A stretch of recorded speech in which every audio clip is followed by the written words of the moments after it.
kita apa ya? Oke, Assalamualaikum warahmatullahi wabarakatuh. Perkuliahan kita mulai.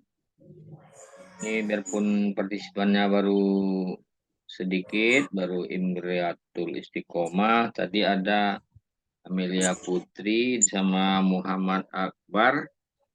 Terputus lagi kayaknya. Dan ini materi pertama. Bapak langsung share screen aja ya.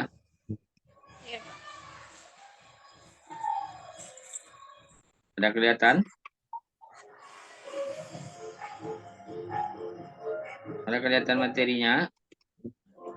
Masih loading. Baik, Pak. Udah. Udah. Nah, jadi pertama ini menyangkut perkenalan. Itu nama Bapak dan seperti kuliah sebelum-sebelumnya, materi pertama itu biasanya memang perkenalan. Jadi nama Bapak tuh Nupriya Sandi, itu tanggal lahir Bapak. Nah, kalau alamat di Bagan tuh di Batu 8.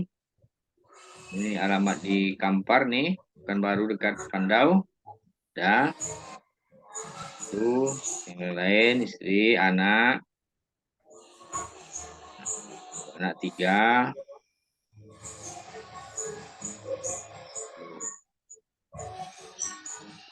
Kemudian untuk nomor WA, kemudian media sosialnya, kemudian ada media online yang sering dibaca, siberia.com. Jadi gini, di samping Bapak dosen juga Bapak mengelola atau menjadi pemimpin redaksi media siber atau media online siberia.com. Nah, jadi keseharian, di samping dosen, Bapak keseharian sebagai pemimpin redaksi di media siberia.com. Belum pernah baca ya? Nanti coba-coba dibuka ya. Baik. Kemudian ini untuk kemudian coba Imriatul lagi perkenalkan namanya.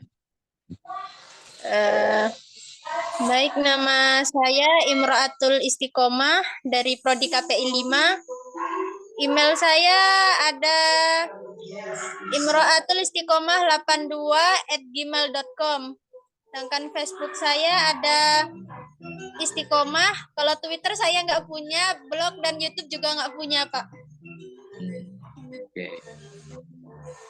Nah, ini salah satu aktivitas jurnalis ini. Kita kan masalah jurnalistik online nanti rencananya.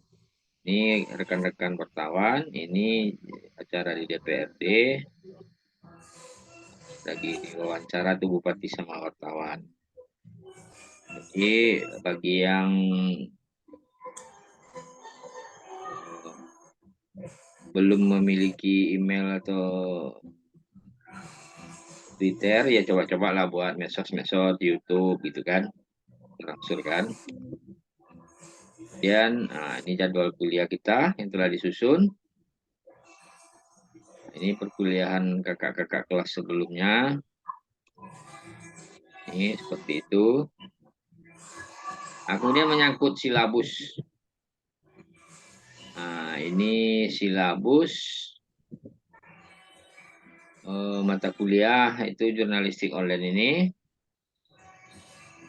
Ini deskripsinya, mata kuliah ini dimaksudkan untuk memberi pemahaman tentang jurnalistik online. Jadi pembahasan mata kuliah ini meliputi pengenalan teknologi internet, ya berkaitan dengan jurnalisme dan fenomena jurnalisme warga atau citizen journalism. Pada akhirnya, mahasiswa dapat menjalankan peran sebagai jurnalis di media online, melakukan analisis tentang jurnalisme online, dan mengembangkan proyek jurnalisme online secara mandiri maupun kelompok. Jadi itu deskripsinya. Ya pada akhirnya mudah-mudahan jika ada peluang bekerja di media siber atau media online, nah, kalian nanti bisa setelah belajar mata kuliah ini. Itu makanya Bapak pengen tadi dibuat grup khusus, dan kalau bisa nggak usah dihapus dulu, khusus jurnalistik online, manalah tahu nanti kalian perlu komunikasi kan tentang jurnalistik atau bertemu di lapangan atau KKN nanti mana cara buat berita online nih Pak gini ya nanti kan lebih mudah berkomunikasi dan itu banyak gunanya nanti di dunia kerja kalau memang maksud Bapak itu biarpun grup sudah banyak ya itu salah satu gunanya untuk kita biarpun mata kuliah nanti habis ya tetap ada komunikasi mana tahu kalian ada yang mau bertanya atau Bapak juga ada perlu sama kalian untuk info-info terkini umpamanya ada nih lowongan kerja untuk media online siapa yang berminat seperti itu. Kemudian tujuan perkuliahan setelah memahami materi perkuliahan mahasiswa diharapkan memiliki kemampuan. Kemampuan yang diharapkan itu menjelaskan berbagai aspek jurnalistik online sebagai bagian dari fenomena mutakhir atau computer media communication atau CMC. Kemudian memahami perkembangan jurnalisme online, kemudian menggunakan teknologi digital untuk menghasilkan berita yang dikombinasikan dalam format yang berbeda yaitu teks, foto, video dan lain-lain. Kemudian mengaplikasikan jurnalisme online dalam bentuk proyek dan kegiatan jurnalistik. Kemudian metode perkuliahan perpaduan antara praktek dan teori. Jadi sebenarnya kalau kakak-kakak kelas kalian dulu ada juga Bapak ajak ke sejumlah redaksi media, ada yang ke Pekanbaru, ada yang ke Padang, kemana-mana itu nanti tergantung kalian yang 12 orang ini. Kalau memang tidak ada kesempatan ya nggak apa-apa. Kita belajar melalui digital saja. Karena video-video sekarang sudah banyak tersedia. Kemudian dengan pendekatan learning by practice dan juga sepertinya sekarang banyak juga kita melakukan Zoom meeting kan. Jadi ceramah-ceramah dan diskusi partisipatifnya, penugasan ya banyak melalui Zoom. Kalau pendapat Imro Atul tadi lebih baik tatap muka gitu kan. Kemudian sistem penilaian biasanya Bapak itu UTS itu 30%, jadi ujian akhir 40%, tugas individu 10% dan kehadiran. Nah, ini kayak ini partisipasi Umriatul. Nah, ini kalau 16 kali pertemuan tuh udah di tangan nilainya ada 1/16 kan. Udah ada dari 20 itu udah dapat poin Imriatul sekitar 1 lebih kan. Nah, itu udah ada. Karena kehadiran itu bagi Bapak itu 20%. Karena ada kehadiran penting. Ya, ini kelompok-kelompok kalau kadang diperlukan tugas kelompok. Kemudian tugas individu. Kalau dulu tugas individu ini kadang-kadang itu mid semester membuat paper tentang isu-isu mutakhir tentang jurnalisme online. Tapi nanti kita tengoklah dulu. Kadang mid semester yang buat tugas kayak gini, pengalaman Bapak, kakak kelasnya, banyak yang tidak membuat gitu. Jadi kadang-kadang terpengaruh ke nilai karena dia tadi ada sekitar 30% kan berpengaruh juga kan. Nah, mungkin bisa-bisa saja UTS kita lakukan sambil belajar saja, atau bisa-bisa saja di luar 16 kali pertemuan. Kemudian tugas akhir, kalau dulu biasanya ada semacam proyek pembuatan jurnalistik yang menggabungkan teks, foto, audio, dan animasi dan lain sebagainya. Itu kita tengok juga nanti. Kalau memang tidak memungkinkan, kita tidak laksanakan. Kalau memungkinkan, kita boleh. Pokoknya Bapak suruh kita ke lapangan, coba buat proyek ini tulisannya. Jadi kita memang betul-betul mudah-mudahan setelah belajar mata kuliah ini kalian paling tidak dapat gambaran sebagai seorang jurnalis meskipun tidak diterapkan, tapi itulah jurnalistik atau jurnalisme online. Ini agenda kuliah. Ini pertemuan pertama ini tuh pengenalan mahasiswa tadi sama silabus-silabus kan. Ini pertemuan pertama ini. Kemudian untuk pengenalan tadi kan termasuk di dalamnya ada pemberitahuan tentang silabus. Ini dalam perkuliahan itu wajib seorang dosen memberitahukan kepada mahasiswa ini loh barang yang akan kalian terima nanti. Ada 16 kali pertemuan ya kalau nggak lengkap kalian bisa pertanyakan, kok baru 13 Pak, yang 12 lagi mana materinya gitu. Nah, ini pertemuan kedua tentang internet, search engine, jurnalisme online, perbedaan teknis media online dan jurnalisme online, keuntungan dan kekurangan media online, unsur-unsur dan ciri jurnalisme online. Itu biasanya ada tugas kelompok, tapi kalau dalam keadaan sekarang join pun kurang, tentu kita susah untuk berkomunikasi tentang tugas kelompok. Kita menyesuaikan keadaan saja. Kemudian pertemuan ketiga itu karakteristik dan perkembangan media online. Ini yang akan materi yang akan didapatkan. Kemudian materi-materi ini bisa saja dalam perjalanan nanti ada perkembangan terbaru materi, itu bisa saja Bapak selip-selipkan. Umpamanya ada perkembangan tentang jurnalistik online yang terbaru, ya nanti Bapak selipkan saja. Tapi ini adalah materi pokok dan setiap tahunnya itu selalu Bapak update. Nah, jadi kalau ada perkembangan terbaru Bapak selipkan. Jadi kita akan berupaya mengupdate terus materi kuliah ini karena perubahan jurnalistik online itu atau jurnalisme atau media siber ini sangat cepat perkembangannya. Kemudian tugas individu ada juga. Kalau tugas individu itu bisa dikerjakan. Nah, itu yang 10% penilaian tadi dari tugas. Nah, umpamanya tentang tugas-tugas individunya nanti. Dan yang keempat itu pertemuan untuk keempat itu penulisan untuk web, teknik penulisan dan model pelaporan, media jurnalisme atau media online itu. Dan pertemuan kelima format berita online sama sumber berita online. Yang keenam teknik mencari berita online, teknik pelaporan berita, kemudian penulisan berita street news dan picture. Memang kalau masalah penulisan berita juga telah dipelajari di mata kuliah lain, tapi kita dalam media siber atau jurnalistik online itu menerapkannya dalam praktik berjurnalistik online. Jadi kita harus mengetahui juga paling tidak seperti apa kalau di jurnalistik online penerapan berita street news sama picture tersebut. Udah belajar buat berita kan street news sama picture kan? Sudah, Pak. Udah kan? Nah, jadi nanti kita tinggal terapkan saja. Kalaupun memang nanti kalau sudah ada kan bisa-bisa saja nanti materi ini kita rubah dengan yang lain. Kemudian bahasa berita online, kemudian aplikasi foto, podcast, dan video di media online. Kita berupaya juga menggunakan atau berupaya menyesuaikan dengan keadaan karena sekarang kan berbagai aplikasi mulai dari podcast dan yang lain-lain ya sudah banyak berseliweran di media sosial. Kemudian yang 10 etika penulisan berita online, 11 penemuan pemberitaan media siber, 12 copyright, 13 cyber law atau SKB pedoman implementasi undang-undang ITE, 14 kode etik jurnalistik. Ini kode etik jurnalistik ini mengapa perlu? Karena dalam jurnalistik online kode etik jurnalistik juga berlaku terhadap media siber. Kemudian 15 citizen journalism atau blog media yang saya bahas. Sampai di sini ada yang mau ditanyakan?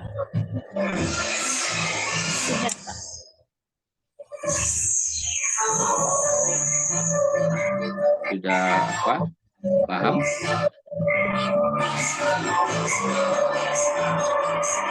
Ada yang bergabung lagi satu, siapa?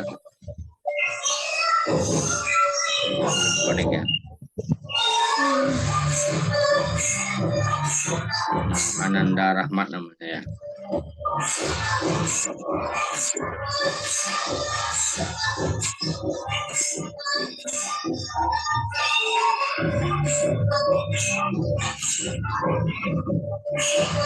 Jadi kita itu materi yang sudah. Nah, ini selamat bergabung Ananda Rahmat. Ya, tadi kami sudah mulai sama Imratul Istiqomah. Nanti hasilnya kan ini Bapak record, nanti bisa mungkin diputar-putar ulang lagi dan materi dalam bentuk PDF-nya tetap akan Bapak kasihkan juga. Lalu ada yang mau ditanyakan sampai di sini? Kira-kira Ananda Rahmat sudah bisa dapat gambaran atau macam mana, atau ya karena baru-baru bergabung ya?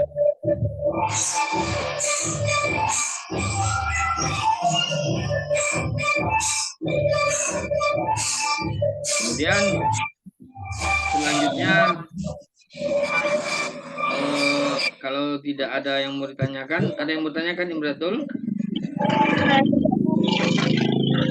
Kita masuk ke materi pertemuan kedua ya. Ya, kita masuk ke materi pertemuan kedua, yaitu tentang internet, web. Ada nampak? Ada Pak. Search engine. Jadi internet itu adalah kependekan dari interconnected networking. Jadi adalah seluruh jaringan komputer yang saling terhubung menggunakan standar sistem global transmission control protocol atau internet protocol suite TCP atau IP sebagai protokol pertukaran atau paket packaging switching communication protocol. Jadi untuk melayani miliaran pengguna di seluruh dunia, rangkaian internet yang terbesar dinamakan internet. Jadi yang terangkai-rangkai itu pokoknya namanya internet gitu. Kita tidak akan mendalami teknik-teknik yang lain karena itu bagian anak teknik informatika dan yang lain-lain. Kita mengarah jurnalistik saja, tapi kita harus kenal dulu tentang internet, tentang web, dan termasuk tadi mesin pencari. Atau sekarang kan lebih terkenal dengan AI, artificial intelligence. Kemudian web, nah ini yang web yang kalau jurnalistik online itu sebagai basis atau yang digunakan namanya web. Web itu kan kita nampak www atau www 3 kali. Nah, kalian kan pernah menengok ada www, namanya cyberio.com, detiknya.com, gorio.com, cakaplah.com, .com yang lain itu dia pakai World Wide Web namanya. Jadi biasa dikenal dengan www 3 kali itu adalah suatu ruang informasi. Jadi suatu ruang informasi yang dipakai oleh pengenal global yang disebut pengidentifikasi sumber. Jadi seragam untuk mengenal pasti sumber daya berguna. Kalau orang bilang kalau yang www itu sering dianggap sama dengan internet secara keseluruhan. Jadi itu sebenarnya hanya media atau kita memulai mengetik kan https://www. Umpamanya cakaplah.com. Itu dia. Jadi kalau kita di browsing lewat Google Chrome atau lewat Mozilla atau lewat yang lain-lain yang biasa itu kita ketik itu lewat Google akan keluarlah nanti laman webnya. Jadi itu kita di awal-awal ini kita belajar dulu internet, web itu secara pelan-pelan. Kemudian search engine atau mesin pencari. Ini mesin pencari ini sebenarnya banyak. Mesin pencari ini yang sederhananya bisa kita gambarkan ya seperti Google gitu. Google kita ketik, lalu kita enter, maka akan keluarlah apa yang kita inginkan. Nah, kemudian kita umpamanya mau cari berita A, kita ketik di Google, maka dia akan keluar informasi tentang Pilkada Rohil tahun 2000 tahun berapa kemarin tuh 2019 berapa akan keluar tuh Pilkada tahun 2000 pokok legislatif tahun sekian, Pilkada tahun sekian akan keluar. Dilihat mesin pencari. Jadi kemudian kita masuk kepada jurnalisme online itu. Jadi tadi kita sudah mengenal secara sederhana tentang internet, web, dan search engine. Dan kalau sekarang orang banyak menggunakan artificial intelligence atau AI. Pernah dengar kan? Ya kan? Sekarang orang sudah pakai AI. Jadi semuanya sistem pintar. Apa yang diketik keluar dia. Jadi semuanya bisa didapat. Jadi kemudian kita masuk kepada jurnalisme online. Jadi jurnalistik online itu dapat didefinisikan sebagai proses penyampaian informasi melalui media internet, utamanya website. Jadi ada kata kuncinya di sini, proses. Jadi proses penyampaian informasi. Kata kunci kedua itu internet, utamanya website. Jadi kata kunci ketiganya itu website.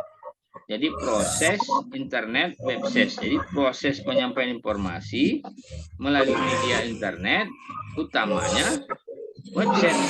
Nah, gitu. Jadi yang di sini kita memfokuskan kepada website sesuai dengan peraturan perundangan yang berlaku. Jadi kalau dalam peraturan perundangan yang berlaku oleh Dewan Pers itu ya yang dimaksud media siber itu ya utamanya itu memang website. Kalau blog itu nggak masuk. Media sosial tidak masuk, jurnalistik online.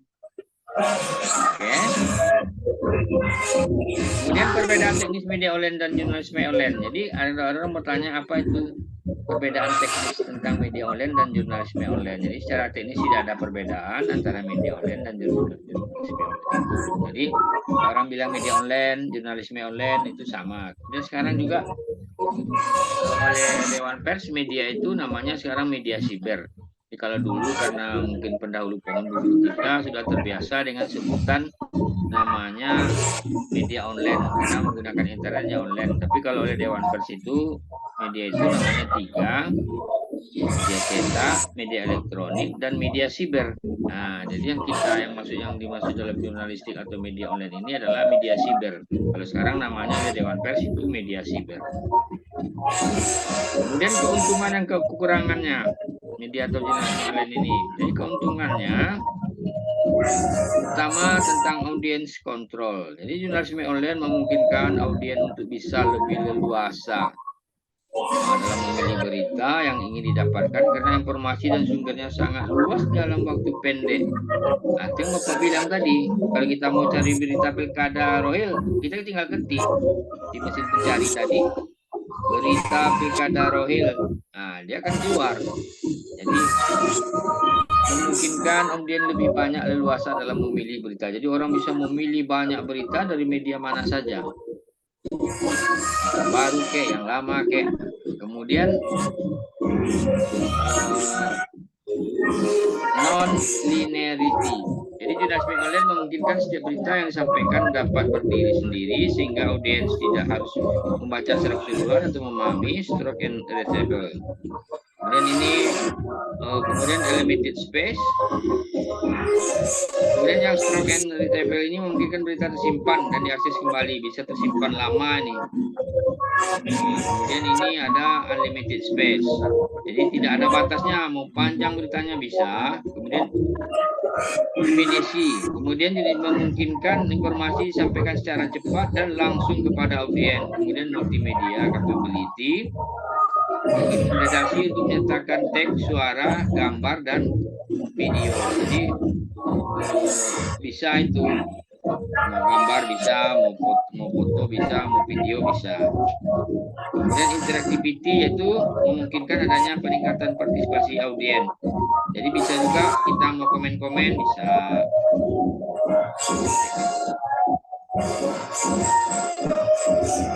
Kemudian ini kekurangannya. Kemudian ada nih unsur-unsur jurnalisme online, bisa dibaca. Kemudian ciri penulisannya.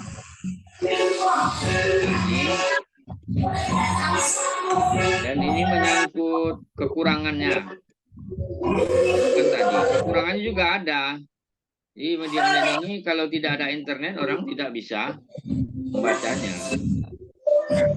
Kemudian jika nanti ini Zoom kita habis, berarti pertemuan kita dua kali sudah selesai ya. Karena ini kita pakai Zoom gratis, waktunya juga terbatas. Dan kekurangannya masih sedikit jumlah masyarakat. Karena yang ketiga, yang C-nya tidak memiliki kredibilitas nih karena logis sebab orang yang tidak memiliki keterampilan pada pun bisa bercerita lewat jurnalisme online. Maksudnya bisa ngasih komen dan lain-lain. Kemudian unsur-unsur dan ciri jurnalisme online. Pertama itu menyangkut kiat pembuatan unsur-unsurnya itu harus dipenuhi dalam sebuah berita kriteria media online itu hampir sama dengan berita media cetak. Ya, bukan pembuatan judulnya, subjeknya harus lengkap, ringkas, mencerminkan isi berita, hindari kalimat tanya. Nah, lazimnya itu menggunakan unsur who atau what. Kemudian kiat pembuatannya, leadnya, body atau teks isinya. Nah, kemudian ciri-ciri penulisan berita online. Beberapa karakteristik bisa dimuat di media cetak maupun elektronik. Karya tulis jurnalis tersebut memiliki kriteria penulisan sendiri. Bila cetak atau yang umum, karya tulisannya sebisa mungkin yang aktual dan akurat tentunya. Sekelas majalah, berita disajikan bisa mungkin mendalam berbagai investigasi atau depth reporting. Sedangkan untuk berita online, penulisan berita diusahakan singkat. Jadi karena biasanya orientasi pembaca yang membuka situs di internet ini juga memiliki waktu sedemikian singkat. Jadi kalau bisa singkat-singkat saja kalau berita di media online ini. Ada juga orang yang panjang-panjang, tapi ciri-cirinya penulisannya itu biasanya singkat-singkat saja oleh pengiriman alinea. Boleh-boleh panjang, boleh, tidak dilarang. Tapi seperti yang biasanya, karena ini zaman internet, orang kadang pun baca judul. Kalau enak dan ada hubungannya dengan dia, baru biasanya dia klik atau dapat dari share-share grup atau dari mana-mana itu. Kemudian berikut ciri penulisan berita untuk media online, ya lugas, ringkas, judul ringkas dan tidak kapital. Nah, jadi judulnya itu tidak kapital ini maksudnya tidak huruf besar. Jadi kebanyakan sekarang kawan-kawan banyak membuat judul huruf besar, tapi kalau sebisa-bisanya ciri-ciri penulisannya itu janganlah huruf besar. Kemudian gunakan lead eye catching, gunakan lead dan alinea pendek, gunakan space kosong per alinea. Jadi kalau di media cetak kita pakai spasi. Kalau di media online itu space kosong, di enter. Nah, pembatas alinea itu space kosong. Paham kan? Kalau di media cetak kan jorokkan ke dalam. Nah, kalau di media online itu di enter. Nah, paham? Nah, jadi makanya kalian nampak kalau berita media online itu ada jarak-jaraknya gitu per spasi. Karena dia tidak bisa dijorokkan ke dalam program yang ada itu Bapak belum jumpa juga. Yang susah itu.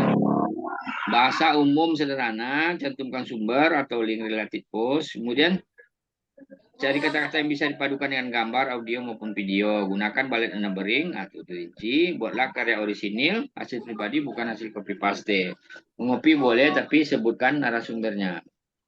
Ada yang mau ditanyakan?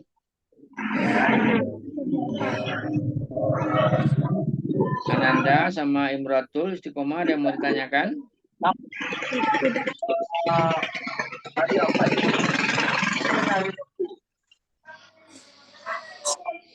Ada yang mau ditanyakan? Nanti materi pertemuan pertama dan kedua ini Bapak share lewat PDF-nya lewat grup. Jadi kalau Bapak menanyakan ini jangan cemas, nanti Bapak kasih materinya. Biar kalian bisa ngulang-ulang dan juga nanti videonya Bapak biasanya upload ke YouTube pribadi Bapak dan kalian bisa apalagi putar balik gitu kalau kurang paham atau apa gitu. Nah, gitu. Jadi pembelajaran itu berulang-ulang dan kalian bisa mengulangnya di rumah. Asal ada jaringan internet ya, kalau mau bacanya lagi ya silakan baca lagi atau diulangi lagi. Semoga bisa dimengerti. Nah, kemudian ya, karena sekarang kita kan tidak ada kelompok baru nih. Jadi baca-baca saja ini tidak jadikan tugas sama Bapak. Ini hanya cukup kasih tahu saja. Ini apa perbedaan berita yang muncul di TV, cetak, dan web online. Kemudian elemen apa saja yang ada atau dimasukkan ke media cetak atau TV. Elemen apa saja atau yang ada dimasukkan di media web atau berita online. Deskripsikan media web berita online berdasarkan elemen atau karakteristik tersebut. Nah, ini karena kita tidak ada kelompok ya, ini tugas kelompok ini tidak ada. Ada yang mau ditanyakan sampai di sini? Tidak, Pak. Sudah paham? Sama. Atau tidak paham sama sekali? Paham atau tidak Jawab. paham Mas Wali? Hah?